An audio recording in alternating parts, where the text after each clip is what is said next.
So I want to share with you the power of laughter to create endorphins in the human body.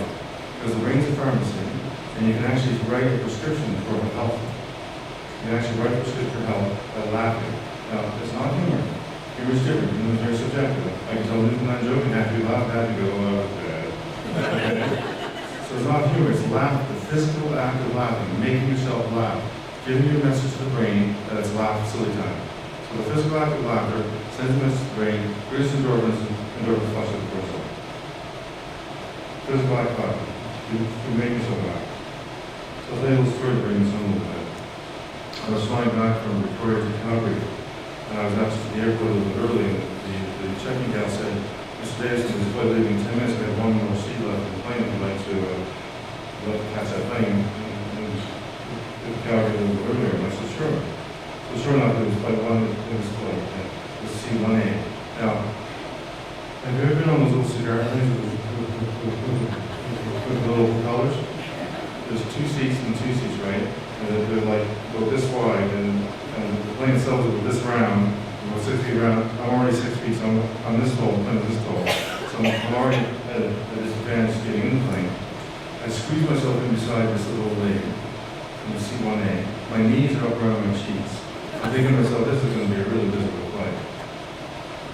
The little old lady points to the aisle. She said, why don't you sit over in C1C and you can stick your feet up the aisle where the screw is. I said, what a great idea.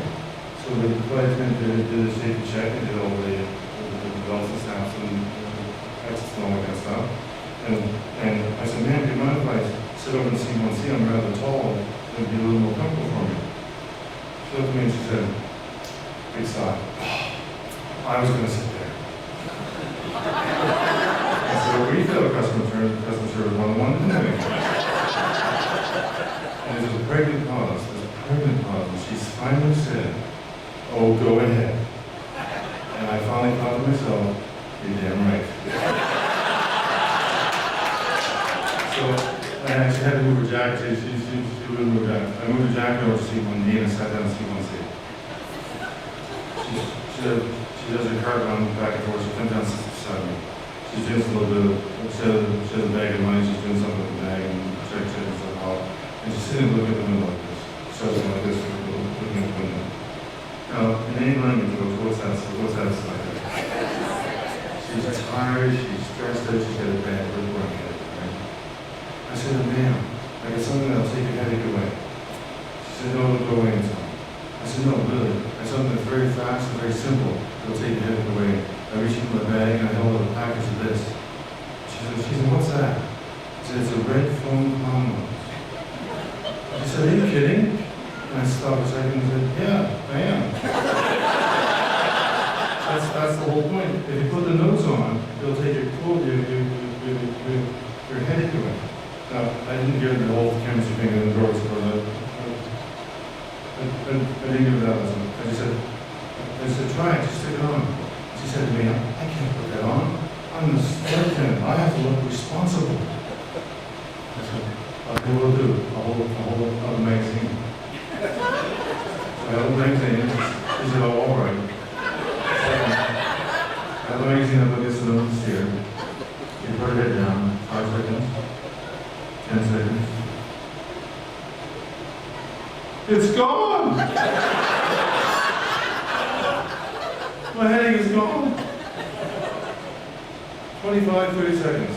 That's all it took to give the right prescriptions to the brain, saying it's silly time, it's goofy time, it's laughing time, and the cortisol was flushed up with the endorphins, and she had a good day.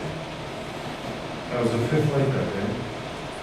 She was up at 3 in the morning. She had a rip throat headache, and she said if one of those men watched her because no, didn't take the headache away, but she had also beaten nose cancer twice. So her nose is pretty powerful stuff. I tell you that because there's many things you can do with the nose. Besides getting to a grumpy person to help them cheer up a little bit. For example, have you ever been stuck in bridge traffic? And people trying to merge? Or construction traffic? And they're cutting you off? All you gotta do is sit on the nose, and just wave. And it will let you from them every single time.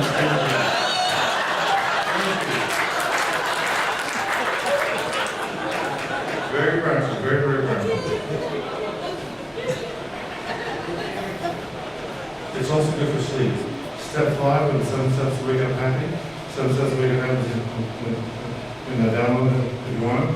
7 steps to wake up, step 5 is to wear a condom. Why? Because a light heart, I'll give it for a minute.